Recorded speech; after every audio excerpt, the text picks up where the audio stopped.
We set up all the mics and everything and had everything ready to go. And we came in the next morning to see the mics had been stolen. And it happened after we had released the venue information. Where the hell is all our equipment gone? They're almost saying it's anti-Irish to understand what sex is.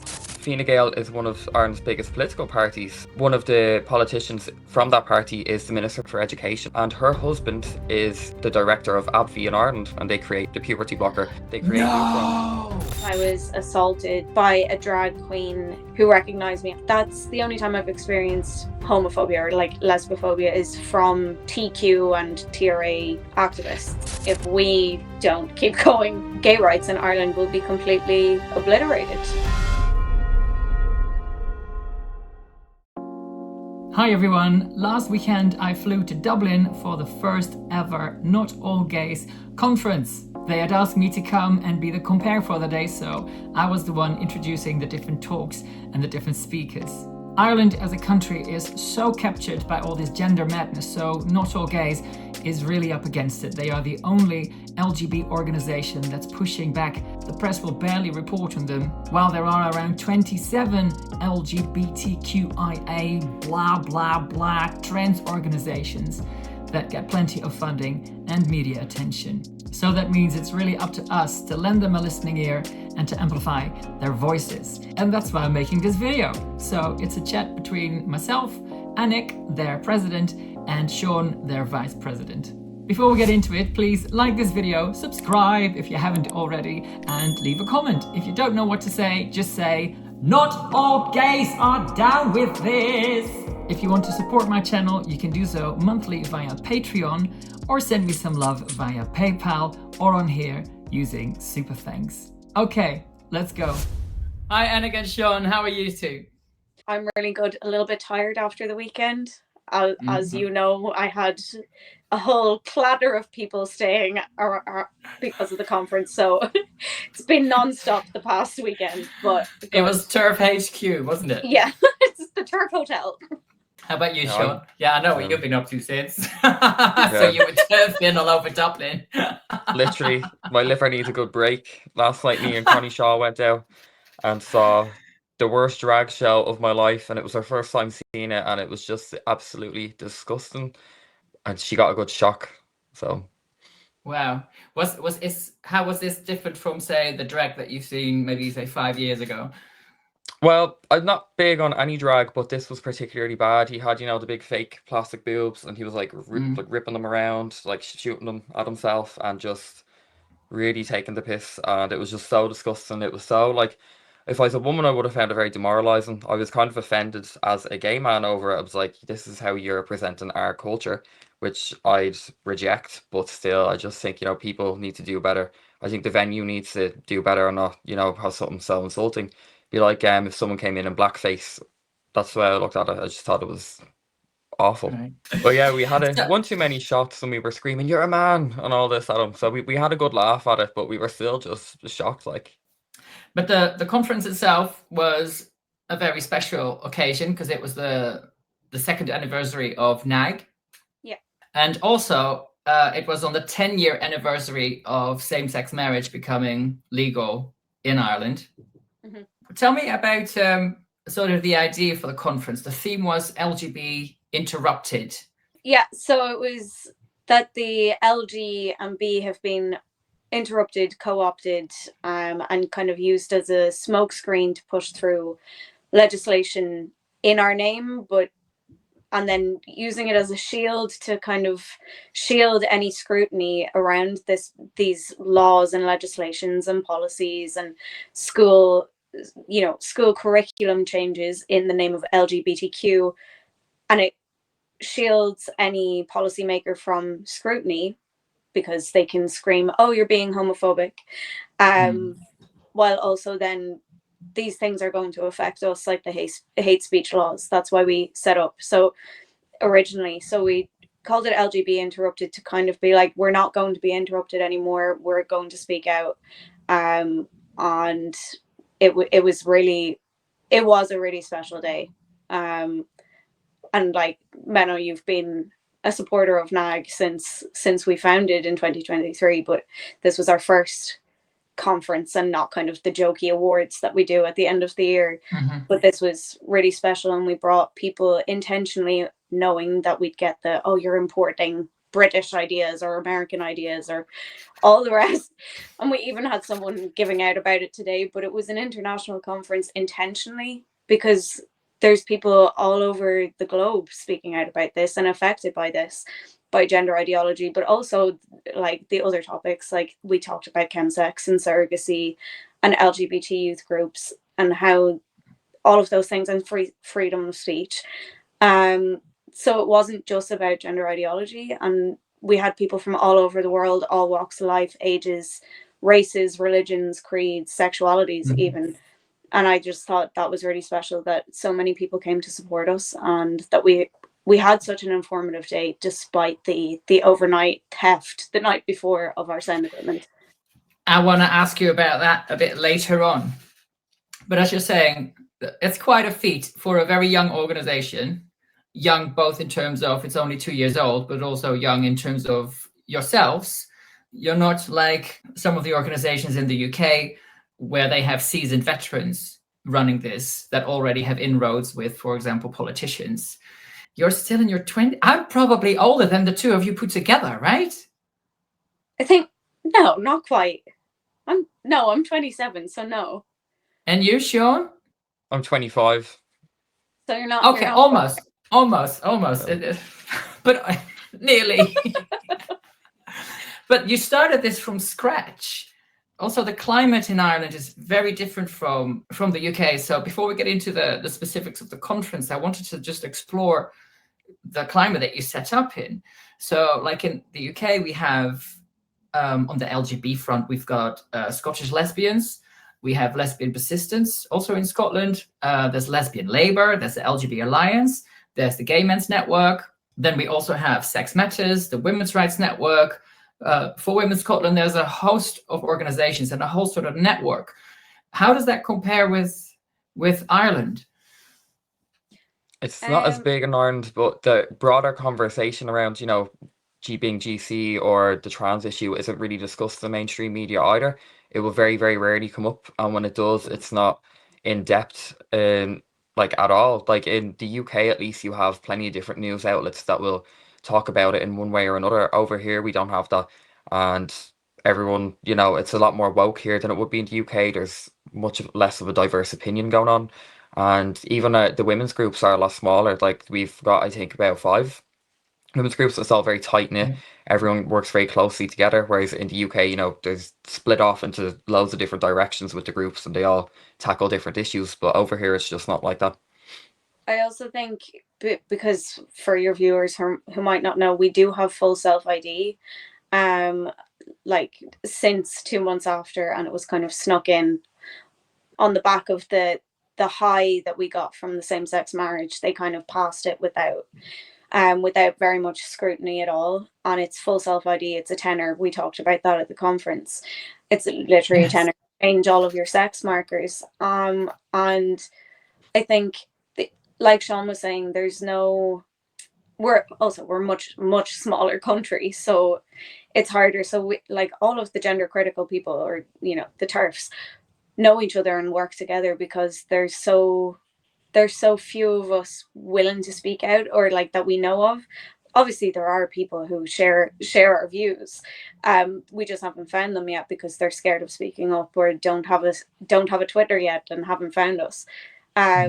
But we're the only LGB kind of focused group, like you were saying, that there's so many different types, and like lesbian specific or gay men specific different ones, as well as the broader ones in the UK. Like we're the only ones setting up, and it was just because no one was speaking up. And there's 27 LGBT or TQ or TI NGOs receiving funding in our country, and that's why we went no, because they were the only ones representing anyone within the broader acronym.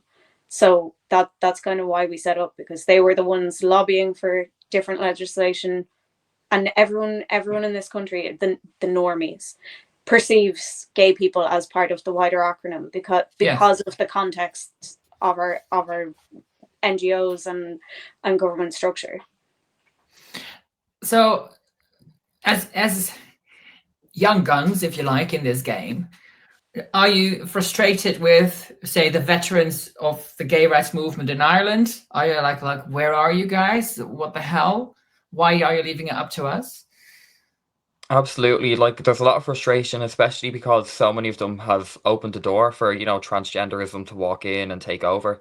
Definitely a lot of frustration there, and, you know, they failed the LGB in that, and they also failed children and women. And they continue to look the other way at all the problems here when it comes to medicalization or the damage it's done to women's spaces and sports. They just completely look the other way and ignore the issue and hope it kind of goes away. And they're very aggressive about it, and I just think it's disgraceful. Clearly they've seen this type of homophobia from the other side, and you think they'd be able to notice it now, but they don't. Yeah. Even after the Supreme Court ruling, like, I was hoping that would have some, like, an effect in Ireland as well. So technically we can use it like as a sort of legal recourse if there is a case, but because we're both common law countries and we can work it that way and kind of rely on it, but we don't have the same equality legislation that is so clear that it's biological sex and it's related to like biological sex. We don't have the same sort of equality legislation. We don't have the same protections. We also don't have any case law such as like Maya Forstater. Like, we haven't had a case. We're about a decade behind you in terms of rolling back the impacts that this has on women, children, and same-sex attracted people. But all of there is a really important element, like, and it's got to do with the UK and Irish history, that as soon as the UK Supreme Court ruling, it was like all of the organizations and our government and journalists, like, there was one article by a gender critical woman who kind of looked at the Supreme Court ruling, but since then there has been, like, every day almost in the media something pro-trans since then, and it's very much because it's a way to separate and distinguish ourselves from Britishness. I do think that has a really heavy hand to play, that they're like, oh well, now this is a perfect opportunity to show how we are not British. Yes, I've heard the same about the Scottish, that Westminster goes this way, so Scotland goes, right, then we go the other way. And then Wales goes, oh, we'll tag along with Scotland, kind of thing. I think the situation in Ireland sounds very similar to the Netherlands, which is also a very small country, even smaller than Ireland in terms of area, but much bigger in terms of population. What's the Irish population? Around 5 million. 5 million. See, the Netherlands, we've got 18 million people on much less land. We're tiny. We're tiny. But in terms of the law, like, our anti-discrimination law doesn't separate out all this gender stuff from sex, from the protected characteristic of sex. In fact, in 2019, gender identity, gender expression, and sex characteristics were added under the protected characteristic of sex, which means that it completely neutralizes anything that protects sex. Even exemptions to keep women's spaces women only mean nothing anymore because it includes gender identity. So it sounds like that's quite similar to Ireland. Plus, the Dutch press barely puts out something more critical. Whereas here in the UK today, we had an article published by Suzanne Moore where she talked about a bloke called Paris Lees. The BBC have done like a film about his life or something, a series. And she writes, hi, I will refer to him as he, him. Like, that's unimaginable in Ireland, is it? Yeah, no, like that's not something you can do. It would be heavily edited by whichever news outlet. They would edit it to say she in those situations. Also, the context of, I think it might be similar to in the Netherlands, like, more broadly outside of the UK, like, not trying to be British thing. It's also trying to separate itself from the Catholic Church and how rigid that was and conservative it was because of our history, that it's now gotten, like, separating itself from homophobia and all this kind of stuff, that it's trying so hard to prove point that it's not conservative. And I think that has a lot to do with it. But then obviously that horseshoed into just new misogyny and new homophobia and new child safeguarding issues and new men in dresses. Right, and I think you put that really well in the brochure, where you said the fight for gay rights was never meant to erase the reality of biological sex. Yeah. So you have this climate. Did you know what you were in for when you set up? Oh yeah. Did you know it was going to be this hard? I knew it would be rough, and I knew there'd be a lot of hate, and we'd get a lot of backlash. But I thought we'd be, we'd make more of an impact within the Irish media kind of sense. I thought instead of us being ignored by them constantly, I thought maybe they'd address it. Like, I'm sure we've had one or two journalists reach out and take our point of view, but not in the way I thought. Like, I assumed that the country was only so for transgenderism because it seemed all the gays were for it. But now that we have lots of like evidence-based information on the damage this is causing and how we're very publicly against it, we thought maybe one or two more would like pick it up and take it that way. But so I'd expected it to be a little bit different in that sense. I didn't expect to be as brushed under the rug as much by them.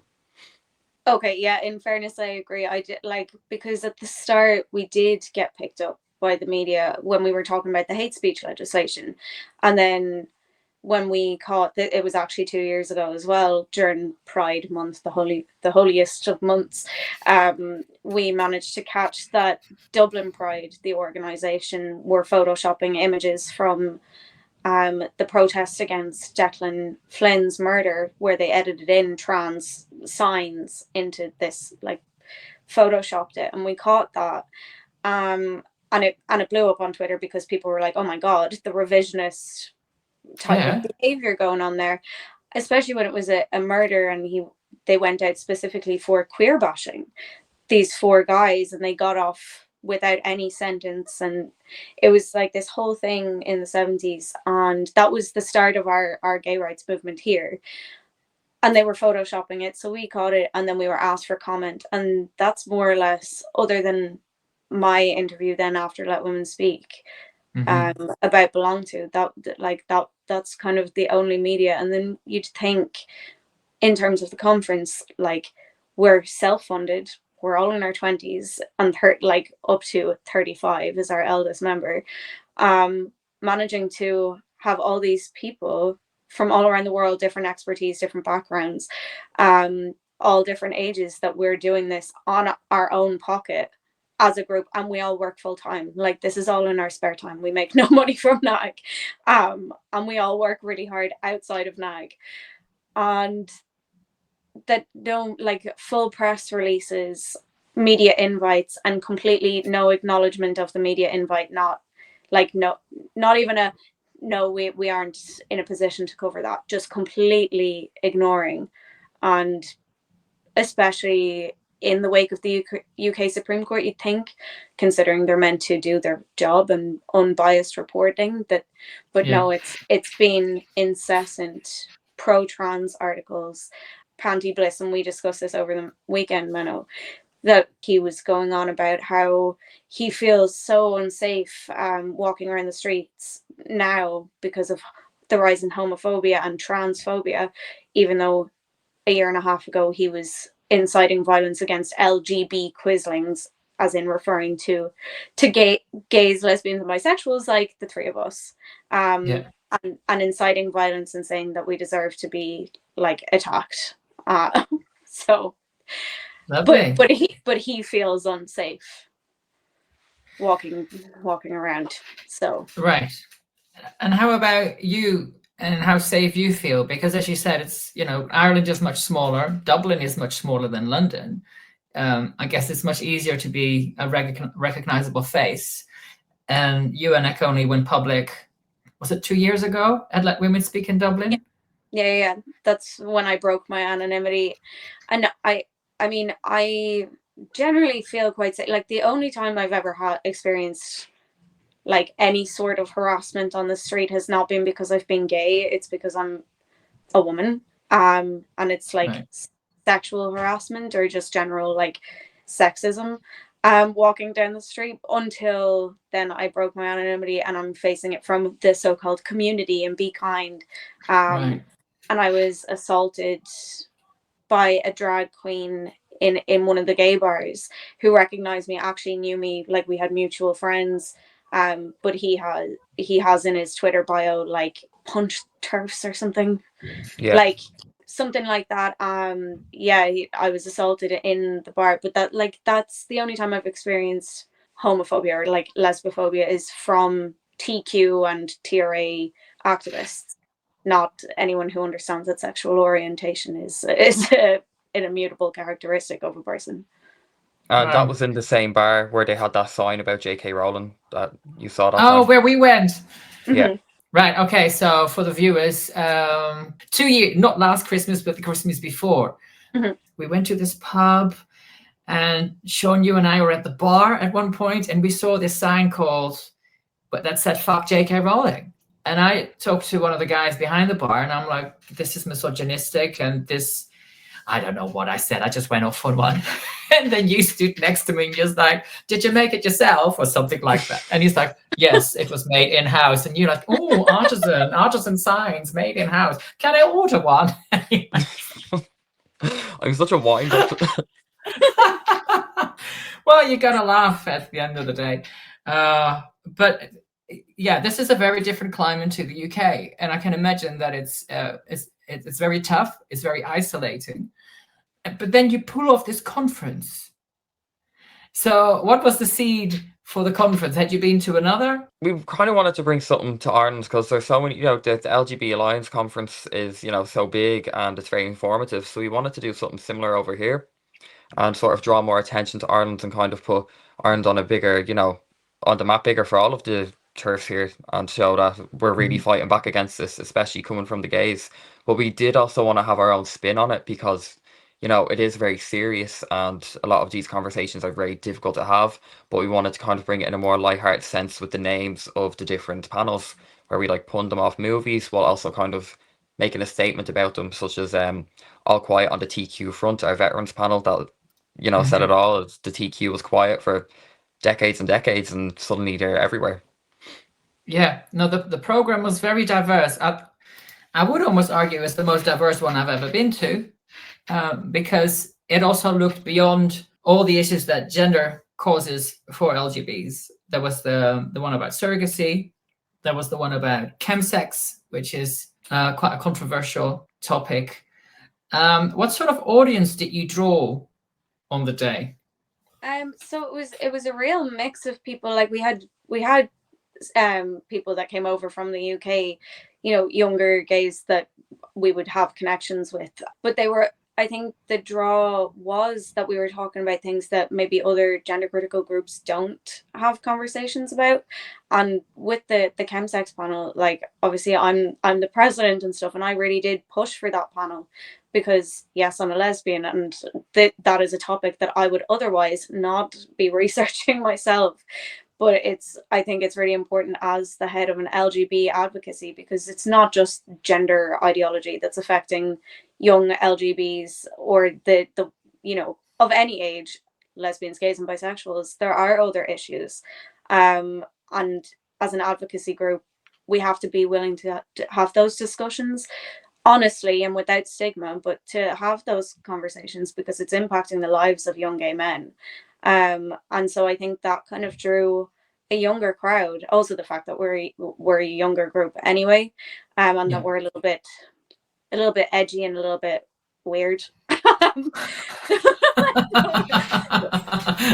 little bit queer. So we're also like that. We're not so serious because we are younger. That we will kind of have fun while we're doing it. Because like if we don't laugh, we'll cry, and the whole thing is very tiring. So we try and have have fun while we're doing this. I think it drew people of all ages and all backgrounds, religions, like everything. But we had like a really great mix of people from across the political spectrum. But it was definitely a much younger crowd that I've seen at other conferences, and I've been to like a few gender critical conferences at this stage. But and it was sold out. Yeah, we sold out our first conference. Yeah, I think transgenderism is the biggest threat to lesbians at the minute. It's the biggest danger. It's completely erasing them in particular, and it's destroyed their spaces.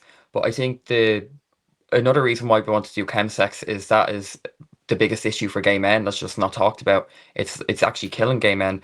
Of course, transgenderism has a horrible effect on the gay culture and young gay men, but chemsex is actually killing them. So we really wanted to kind of make that a focus as well, to show how much of a threat that is, and take it away from gender and show we're dealing with a really big monster that's targeting the whole even wider community. So yeah, there was one fact, I guess, that was mentioned, that chemsex is killing more people, and particularly gay men, than gang-related violence, and that was from a probation officer, and that really put it in perspective for me. So with all these issues going on, you structured the program and then managed to get speakers, a keynote speaker from all the way from the States who came over, Jamie Michelle from Gays Against Groomers. You had Helen Joyce do a talk. Yeah. You had Sel Grover. She was there via video. There was that lady from the States as well, talking about surrogacy, as a child of surrogacy. Olivia Morel. Yeah, you had Beth Jackson, who was at the first ever Pride Parade in the UK. So you had Julie Bindel in the audience. It's like afterwards, where you're like, yeah, we did that. Yeah. Like while we were planning it and we were getting our speakers together, like it was also surreal, even though we were the ones organizing it. I was like, oh my God, we've managed to get this. And like so many people disagree, like fundamentally on so many other issues, but they all were fine coming together and discussing it. And we all learned something from each other, regardless of how much we agree or disagree with each other in other aspects of life and political life. I thought that was really special, because often at gender critical conferences, they're very, very, very left wing, or, it would all be sort of the same type of part of the political spectrum, a lot of the speakers. But the fact that we had people from across the political spectrum, and that would probably like really disagree over the way that each other vote, say, but that we were all able to have a really informative day, and we all had great crack after. Like great crack, yeah. Yeah. There was also a really great moment because Jamie Michelle and Bev Jackson are both opposites politically. Jamie's very conservative and Bev is very liberal. But there was Jamie gave this brilliant speech first of all, and after she was taking questions, and Bev asked her, how can politically your side convince my side to, like, the Conservatives convince the Liberals to kind of move away from transgenderism and bring, sanity back into the room. And I just thought, brilliant, this is why we're here, why we're having these conversations. We can all learn from each other, and we don't have to agree fundamentally on all our different politics, but we can still work together to achieve the same goals and to protect everyone. I just thought it was a really beautiful moment. I was so thankful Bev asked that question, because it wasn't even one that I would ever have thought of asking. That part made my day for me, just that little moment. I think that's what it's all about. Wow. And what was Jamie's answer? I should know that because I was there. Yeah, I think she was just like saying that we need to, like, she really clarified, because Jamie's, like, even like myself, I'd be like, oh, the left are doing this, but she's like, that's only a really small few, radical leftists, and she really highlighted it's important to like make that clarification, and that like there's Gays Against Groomers has loads of liberals in it that are really fighting against it, and it's just about working together and having factual, honest conversations. And I thought it was a great answer, and there was no like arguments or any fallout within the question there, and I just thought it was a great moment.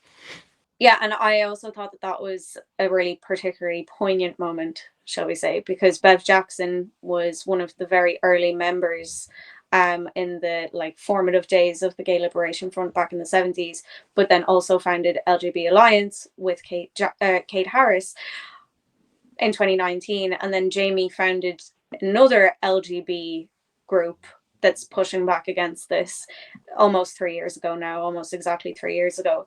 And that all three of us were in the room at like sharing a stage, that we're all lesbians and all founders of these LGBT groups, and kind of like the the head of the group. And I just thought that it was like great to actually see all of us interact together for the first time, like that we've all come together, like, and represented the group as the lesbian leaders of the LGB groups. You know, we had all these people from all across the world. Like, I was really thinking about that after I left, and I was waiting for the bus home, and I just started crying. I was so emotional. I was just like, it was just such a beautiful day, and it couldn't have gone better. And even the next morning, I started crying again. But like, not because I was sad. I just thought this. I felt really historical, you know, and Well, I'm incredibly proud of it. It was historical because it was the first ever gender critical, I guess, conference even in Ireland. Or have some of the other, or like, has the Countess ever had like a conference? Yeah, the Countess did have a conference. They had a conference last year, but there hasn't been like one that's based around same-sex attraction. Yeah. And obviously we did discuss women's rights too, and sex-based rights and single-sex spaces and freedom of speech and all of that. And that's why we had some heterosexual women speaking, because they had good points about surrogacy, say. But this was the first of its kind here, that it was, because you have, like, there's You and Gay Male Conference, LGBT Alliance Conference, even Lesbian Strength in Leeds, the march and rally. There hasn't been an event that's gender critical, got to do with same-sex attraction at all here. So it was the first of its kind. And I'm still like, oh wow, we really did that. I was even talking to some of the attendees that thanking me again for the weekend and like the drinks and all the fun afterwards. But I was like, it's a little bit surreal that after all of these months of planning and like hard work and managing people's flights and making sure everyone lands safely and all our speakers are safe and like know where they're going, that now it's all just done. And it like, and the media won't report on it and nothing. Like, we just did it, but like, it hasn't even really made an impact in Ireland, despite all of the work and despite all of that it's not getting any publicity whatsoever. Yeah, it feels like it's I guess the importance of it is that people have a chance to meet and network there and not feel so isolated, and then they can go out and spread the word that way, which is a lot more of a piecemeal exercise. But I guess until sort of the political tide changes or the media's less capture, that's kind of what you need to do. And there was a woman there with her daughter who identified as trans, or one of the various variations of that, but then desisted. And it was so good to meet her in person, and they have the chance to meet other people. There was also Jennifer, who is a trans widow, who was there, and that I think that was the first time, again, because she came from quite far away.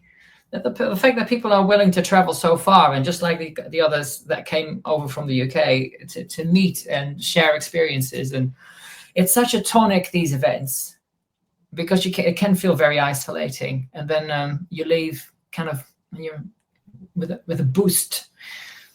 Yeah, I really did appreciate like the fact that we were able to have and amplify the voices of a trans widow as well, because they are so often not included in these discussions, like at conferences and stuff. I've been to so many different conferences and I've never heard a trans widow speak, and her talk, like, I was crying in the corner while I was doing the slides, because it was so impactful and there was so much that you don't even think about, no matter how long you've been in this. Like, I didn't even think about the impacts of the ex-partner having a GRC and how that would impact the divorce proceedings, because technically the person you were married to doesn't exist anymore on paper. Yeah.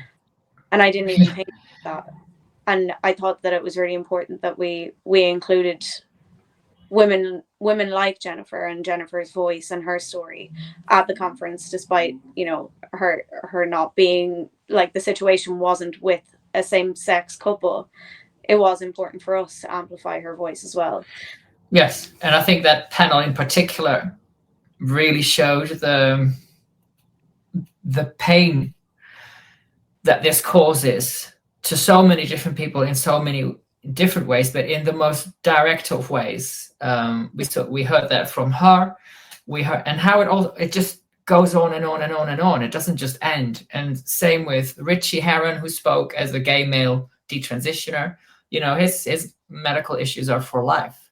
Yeah. And then we heard from Selgrover and the fight that she's putting up down in Australia. So sometimes people ask, how does it affect you? And it's like, well, watch this panel. There you go. Now, Sean, you said it couldn't have gone better, but there was a bit of a nasty surprise for you when you walked into the hotel, into the space in the morning. So what happened? Yeah, that's right. So the day before the conference, we were setting up with our cameraman, and we set up all the mics and everything, and had everything ready to go. And we came in the next morning to see the mics had been stolen, and there was a dirty towel left. So someone had clearly, tried to disrupt everything, or I'm not even too sure. We still don't know the full details, but it's different with LGB conferences rather than just the TERF conference, because they can silence them. They can't silence us because it's homophobic in the same way. So instead of trying to get us cancelled, which would have been, if they had gotten us cancelled, the hotel would have been like, oh well, are they going to sue us for being homophobic then? So it's a more complicated situation. So instead of doing that, they completely disrupted it by stealing our mics to try and ruin the conference. Has there been any clarification from the hotel on what happened and how? Go on. Yeah, I was speaking to the venue today, because obviously, like, we need a refund for the significant cost of that sound equipment, and obviously, it's not their fault if some lunatic ran in, but apparently we didn't get any clarification on the day. We weren't told anything. We just came in, and I had to run up to the front desk, and I was like, where the hell is all our equipment gone? Like, we came in here, we spent 2 hours in here yesterday, and we were told that the room would be secured and locked. And they had no idea, and then I didn't get an update, and no one seemed to know what was going on. But I clarified with them today that someone did go in, but it was kind of through the back door way, that it was like the front door that we were walking in and out of, where we had the check-in desk, that had been locked, but they managed to find a kind of back way in. And I don't and apparently it was one person, a man, but that could be we don't know. They don't know, and they won't share because of GDPR. They won't show me the picture, and it's under investigation by the guards or police. But okay, I do think that it's very because if it was just a random guest in the hotel that went in late at night drunk or something that's very strange, opportunistic. How would you know sound equipment is in there? Nothing else was disturbed. All the chairs were set up perfect. Yeah, there was the wet towel, but that could okay, they had a wet towel with them. It would just seem so strange that nothing else was touched, nothing else was moved at all, that it was just the mics and the connectors for the mics were all removed. And it happened after we had released the venue information via email.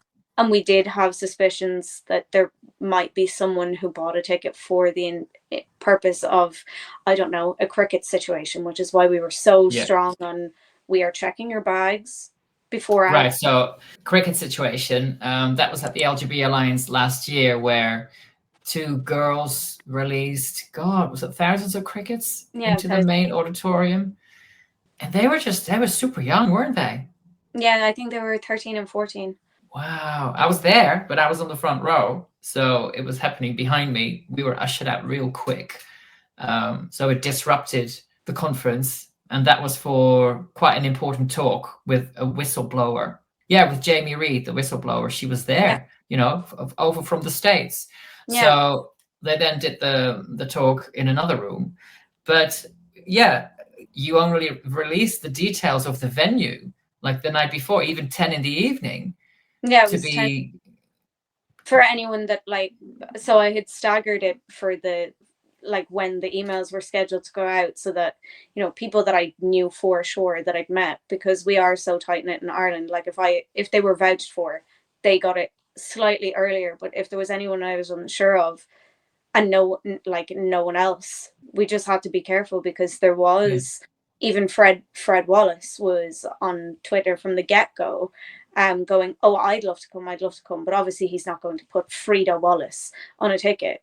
So that's why we were and I made it very clear in those emails that the security, if you have obviously bought a ticket, like if we know who you are and recognize you as a TRA, like you're not coming in, but also we're going to be checking your bag in the morning and on the way back from lunch, because that's kind of how it happened at LGB Alliance. Was once you had a lanyard, you could kind of come and go as you pleased, and you weren't being checked again because they'd already checked you in the morning and they came and brought the crickets after lunch.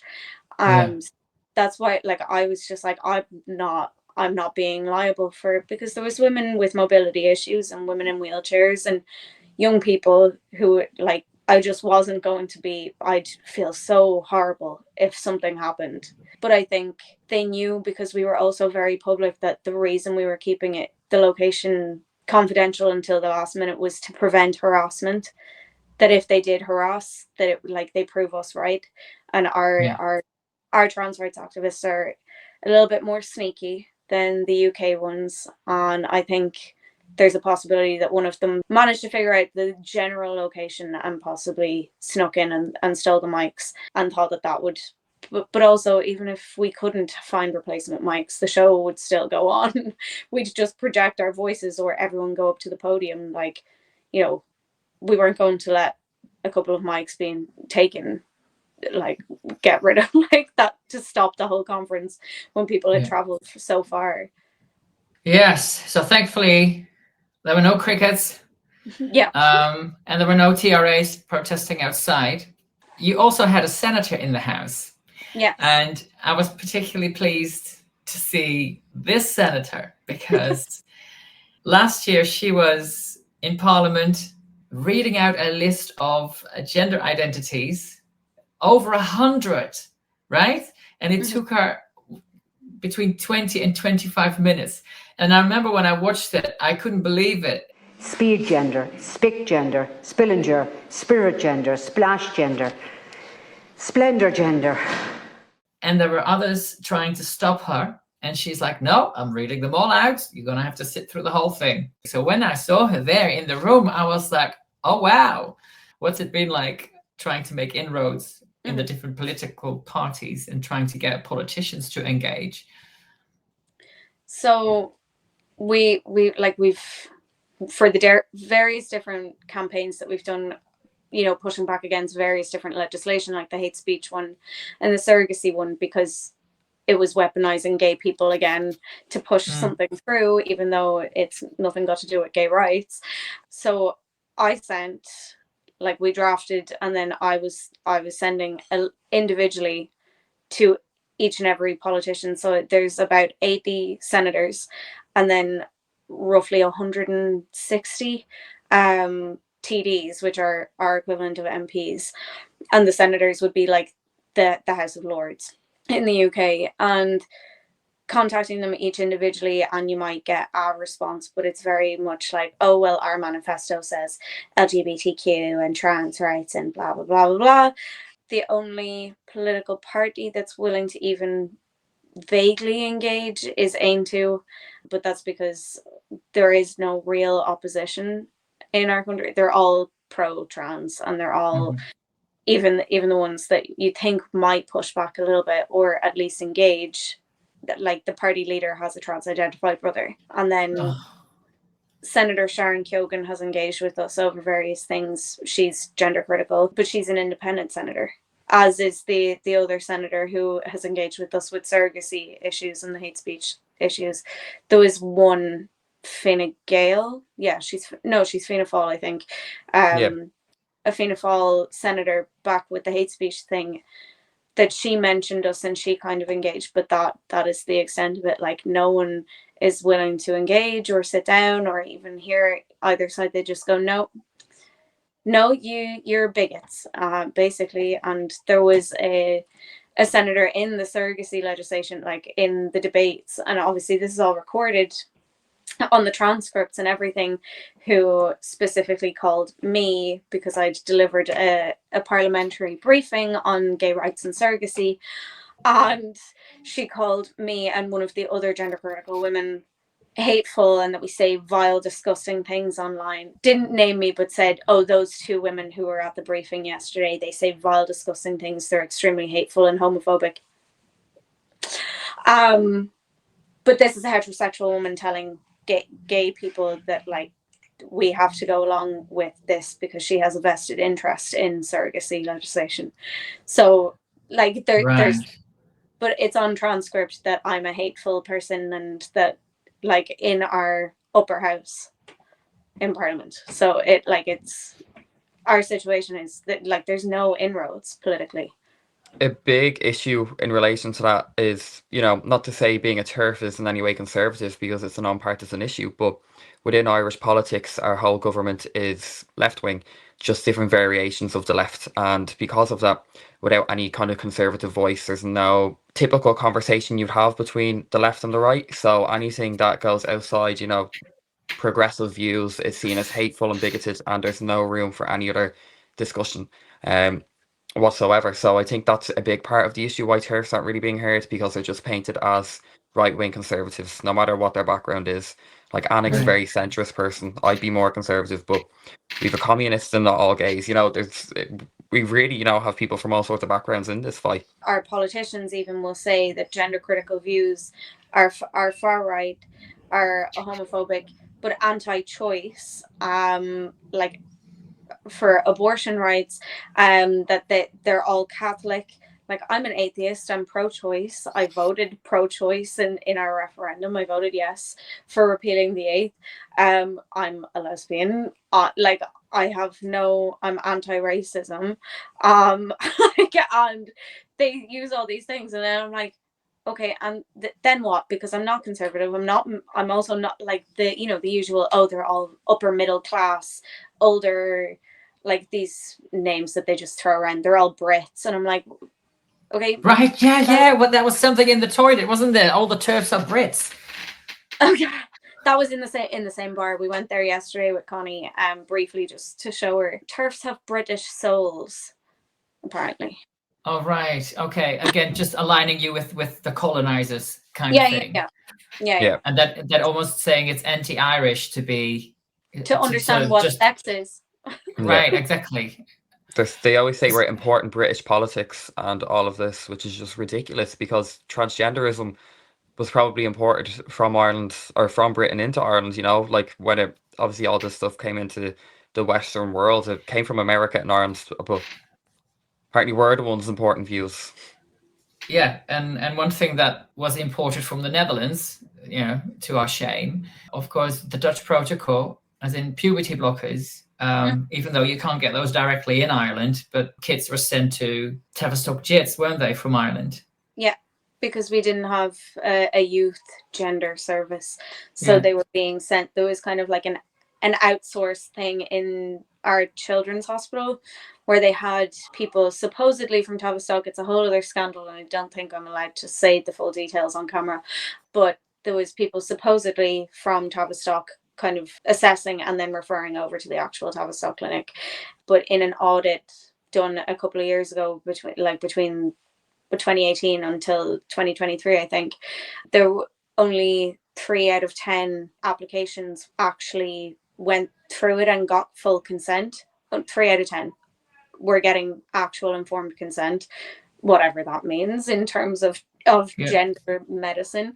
But then there was a 3 or 4 year old girl with autism, diagnosed autism, Irish girl, referred over to Tavistock.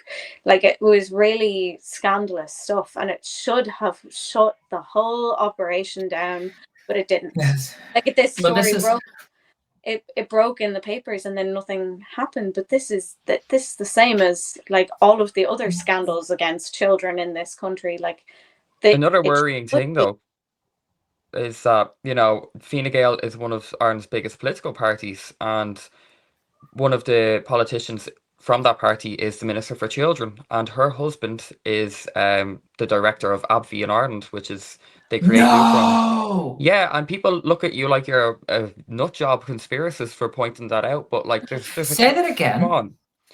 Helen McEntee is a part of she's a politician in Fine Gael, one of Ireland's biggest political parties, and she's also the Minister for Children, or I believe the Minister for Education actually, and her husband is the head director of AbbVie in Ireland, and they create Lupron. the puberty blocker. But also she was previously, before a new government, we got a new government at the end of 2024. She was the Minister for Justice who was pushing for the hate speech laws, which was all about inserting gender identity into our actual legislation outside of the GRA. So it's just a couple of people, really. It's just a couple of people really pulling the strings. And there was a question that somebody in the audience asked about the role of pharma, the pharmaceutical industry in Ireland. Like that pharma in Ireland has a specific sort of hold on Irish big politics. pharma is huge in Ireland because of we have a thing with tax, so all of the big pharma companies are here. Like we make all of the Viagra in Cork, I think. Like all of the world's, like we just have all these big pharma companies here.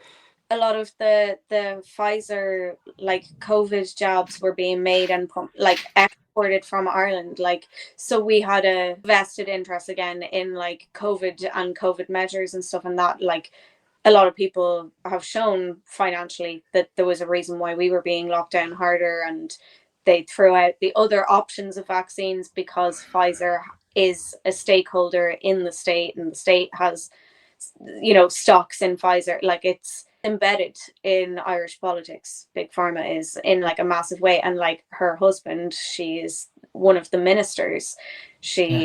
Her husband has a vested interest in puberty blockers. There was one gentleman, a lone voice, I think he's an endocrinologist, and he was urging for caution around puberty blockers in Ireland. It seems that like him and like you're the exceptions to the rule, and this is like a proper David versus Goliath fight. What keeps you going? I'm so angry at them. Like, I really am. I'm so angry at them for doing this and for lying. And if no one does, who's going to? Like, we just have to keep fighting. So at least we can say we did something. And I'm also mad at them for, obviously when I was a young teenager, I was fed all of this gender bullshit, basically.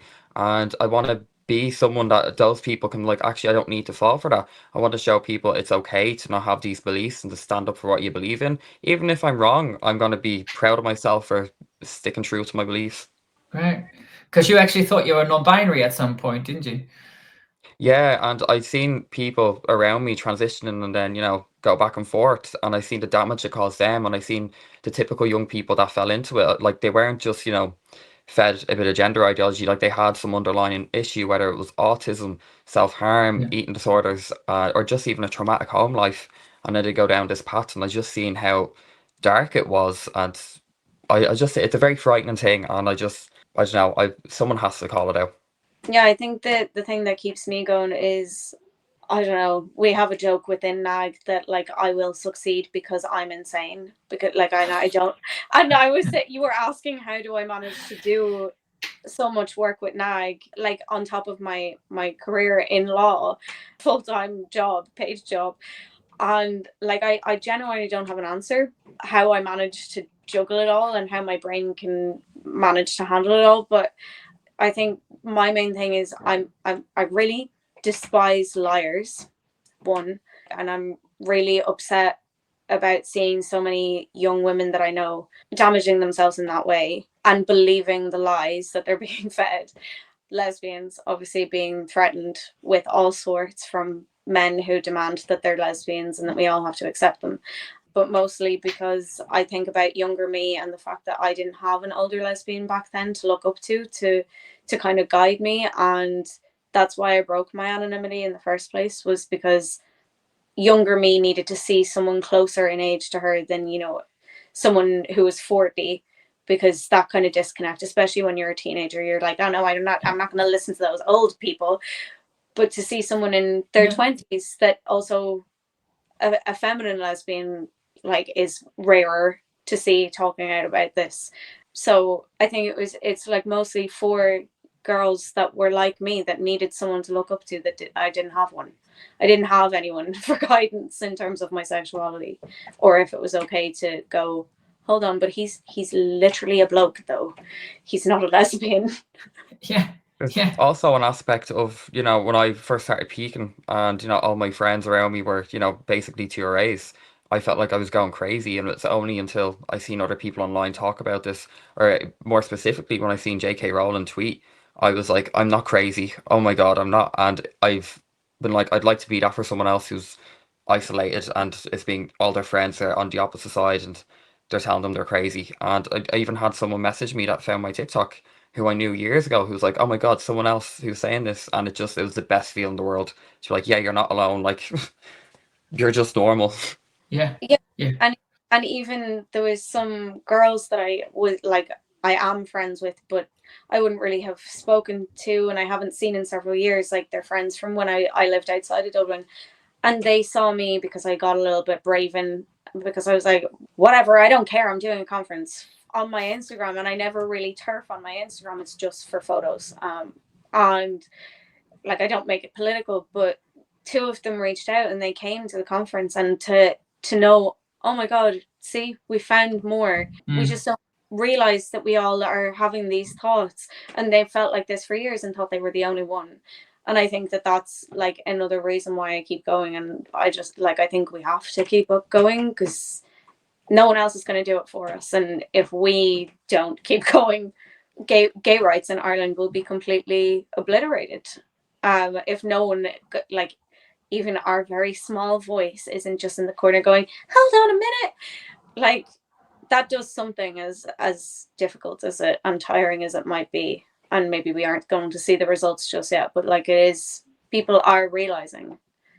Like, there was people there that had no idea and thought it was all the one acronym and that we had something to do with each other. And it wasn't until they found us just through someone else that they went, oh wait, actually that makes sense, because gay has nothing to do, like, same-sex attraction has nothing to do with the rest of it. But they never thought about it like that until they saw us, and then they go, oh God, all of this is happening not because of LGB, it's happening because of the LGBTQI plus two spirit, blah, blah, blah. And it's against LGB, you know, and that's why, like, one of the things you say is not in our name.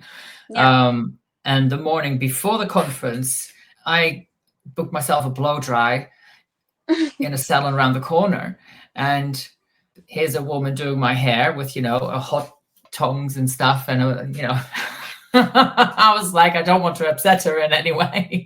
So when she asked, well, what is this for? What's the occasion? And I said, well, it's an LGB conference. Oh, what does this mean? Well, it's just lesbians and gays and bisexuals, and they want to do their own thing. So I just kept it kind of neutral. And then halfway through the blow dry, this woman walks behind us, looks in the mirror, sees me in the chair, recognizes me, grabs my shoulders and goes, Mr. Minnow, and made quite a hoo-ha about it. So she wasn't shy about it, and I love that. And then there was a very old lady next to me, and there was a much younger woman on the other side. And this woman just started talking very openly about what I do, the content of my videos, and that no man can be a woman. And everyone just agreed. And it was just like, most people do. We're also seeing across the world how there are shifts, very much obviously in the UK, with that Supreme Court judgment, with Tavistock Jits having been closed down. Yeah, when we were speaking to Sal for the video for her participation in the conference, we were talking about, it was a couple of days after the Supreme Court ruling, so the three of us were all buzzing and like still celebrating and on that high of the UK Supreme Court judgment, and what it would mean for us in different jurisdictions. And we came to the conclusion that Ireland is likely going to be one of the last, close, in kind of time with Canada. We're going to be keeping pace with Canada, and that Canada is definitely going to be one of the last to let go, because they've lied for so long, and because of our history with the Catholic Church, and trying to be like, so, oh, we're not British, which has a big element. They're like really grasping at straws, and the tide is turning. It is turning in Ireland as well, but they're really grabbing on to the last bit that they can. Yeah. Luckily, the gender clinic over in Ireland, one of the, you know, doctors there is kind of speaking out about the practices and being like, this isn't great. Like, he's still, you know, he'd be pro-trans in that sense, but he sees that like this, it's a lot different than how it was 10, 20 years ago. And Right. so, you know, the TRAs over here don't like him. They're like, go somewhere else. And now with the Tavistock, you know, shutting down, we can't send children there. So I think it will have, it does benefit us in that sense where it's not going to be happening as much to young people now that people are speaking out about it and it has that kind of media attention. So there's hope there, I think. There is. It's just a very, it's a hard slog. And I think some of these kids are now referred to Belgium, where they also have self-ID. They are being referred to Belgium but it's all done privately here, because like, and it always was like through the Tavistock, that was go to your GP and then it was sent to the Tavistock and Tavistock over. But now they don't have Tavistock, so they're being sent to Belgium. We have a history of not learning from our past abuses of women and children in this country, and it's like, it's not funny, funny, but it's peculiar that it's another group of men in dresses that are the new untouchables that you the sacred caste. Yes. Yeah, the sacred caste. There's one man in a dress in Belgium who for a while he's a politician and he was deputy prime minister. And I think only the other day he made the argument that the Hippocratic Oath should be changed so that it no longer says first do no harm. So he wants that removed. The woman who's running the gender clinic in Amsterdam, Anna Lou de Vries, and she's now made the case that in terms of, because now everybody's talking about evidence-based medicine, that she's sort of trying to shift that Overton window from we shouldn't actually have to prove that puberty blockers, you know, help a child's well-being. All we have to prove is that it blocks puberty, because we can do that. So there are things moving in the right direction, but then you have someone like her and a bloke like Petra Sutter who are pushing the other way, as insane as they sound. But then we have you. Yes. But I think it is a really one step forward, two steps back thing. But I think when you have skin in the game the way that we do, that we're like, you know, there's no turning back for us. Yeah, no, I'm just saying. And one thing that I saw on the day of the conference, and even though I haven't known you that long or that well, I felt like I've really seen you grow. And I could see how much it meant to you on the day. Oh, here I go.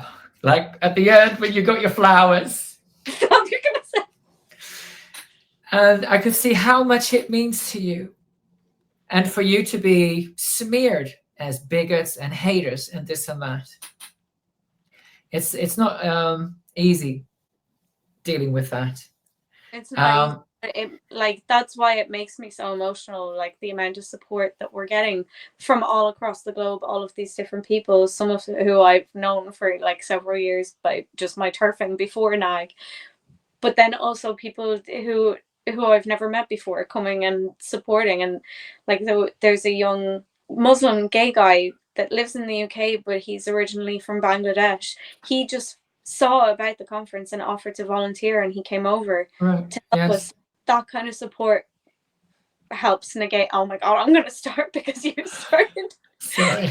But it helps negate all of the bullshit that we get and name calling. And I've been a turf so long that like it's all water off the duck's back these days. Obviously there's days where it's a lot harder to deal with, but knowing that it's impacting even one and protecting even one young lesbian from going down a path of medicalization or being exposed to coercive rape, that makes it worth it. And knowing that we have that kind of support is just insane. Yes. So another one next year? Yes. Absolutely, yeah. Even bigger. Bigger and louder and less secretive, I think. Yeah. Good. Fireworks. Yeah. Not in the room. And we're going to get crickets and throw them around the room. Yeah. The LGBT crickets. We'll definitely make the Nagalas bigger this year too. We've been talking about it. We want to do like a proper event for it and just make it fun, because I think the Nagalas are important not only to fight back, but around that time of year, you know, everything really like it slows down, and everyone's so tired. And I think that's usually when the infighting really gets a lot louder. It's around November, Yeah. so at least we have us then to just like, oh, let's have a party and get pissed, like in a very Irish way. Yeah. Okay, one last question from me then. Who do you sort of look up to? Is there anyone sort of showing you the ropes, or someone that you look to for guidance? I don't know. I don't think like I just like I've been surrounded by turfs for so long, like that I don't even know who kind of showed me. I think it comes very naturally to me to be advocating, and because of my background in law and I'm reading legislation all the time, and drafting legal letters and very like legal argument, very compelling letters, that sort of thing comes really naturally in campaigning. So I don't think I look to anyone for that sort of thing, like the actual guidance in how to run NAG, but who I look up to a lot, just like as a turf, who I really admire. I really like Julia Long. I think she's an inspiration. I also like, there's so many people. Venice Allen, obviously J.K. Rowling is a great voice because she has such a big platform, but I think I really do like, as a lesbian as well, Julia Long. And of course, Yes. Aja is like one of our really good friends, so it seems a little bit, you know, biased if I say, oh yeah, my favorite inspirational turf is Aja. Yeah. Julia Long for me was one of the, there was an article she wrote, A Meaningful Transition. Mm-hmm. And for me, that was a definite light bulb moment. So I can see that. And there's other things that she said where I just think, yeah, you absolutely bang on. How about you, Sean? I think from before we set up NAG, obviously Gays Against Groomers, I seen them and I was like, brilliant, I want to do something like that. I think these are so needed in Ireland. And, you know, they've since become such a big supporter of us and they've helped us out and given us advice. But, like, currently, I'd be very inspired by what Connie Shaw's doing. She came out of nowhere. She's after getting all these young people, which is, like, fine. You look at not just a handful, just every week when she has something, there's like 10 more young people with her. And I just think it's brilliant that she's managed to really inspire a lot of hope in all of us, the whole movement, as well as people who are completely new to it. I think she's doing fantastic work there. And I like how cut and dry Posey Parker is about everything. She's just like, no, that's a man. As soon as I started listening, it really helped me kind of rewire my brain. And I like a sense of humor in that sense. So I'd say those would be my inspirations at the minute. Excellent. And I hear that you also have something lined up on the NAG agenda for this week. That's right. We're going to be on the news. Yes, we're flying over to London to speak with Josh Howie on Free Speech Nation on GB News, which is very exciting. It's our first TV appearance. That's really exciting. So, like, hopefully more comes from that because it's a bigger platform again. But it's like these past couple of weeks have just been very intense with all of the planning and conference, and now we're flying over to London for a day to go on GB News. But I'm so proud of how far we've come.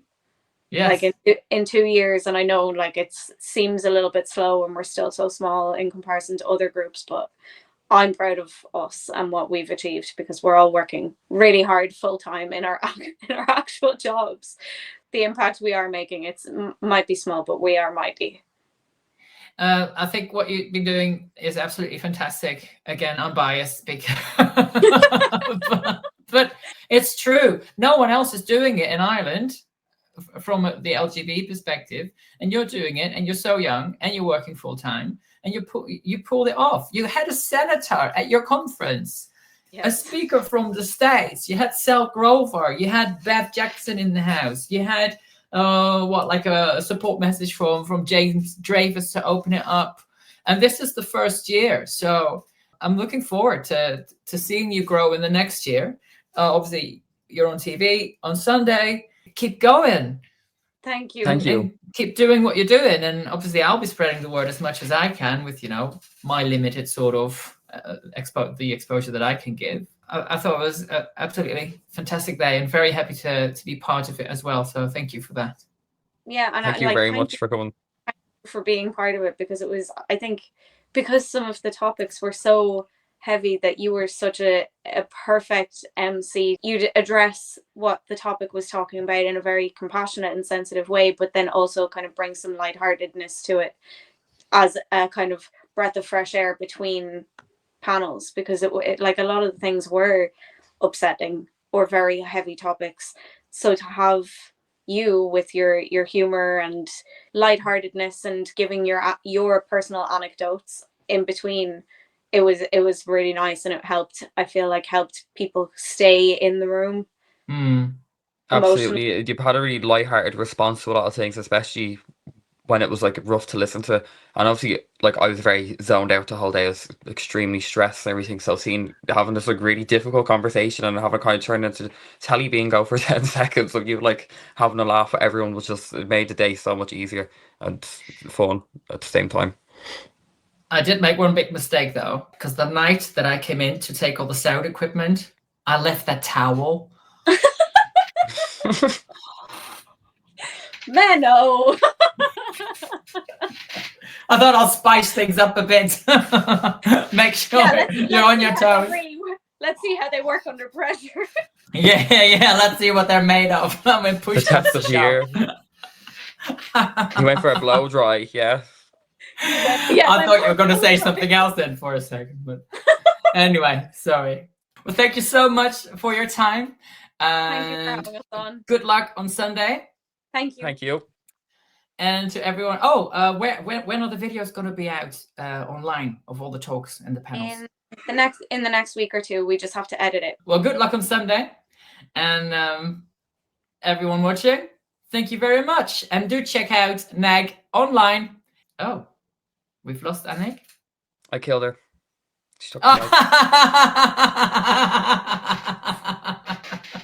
Right, I'm the then you star can now. run the joint. Anik's gone. You can.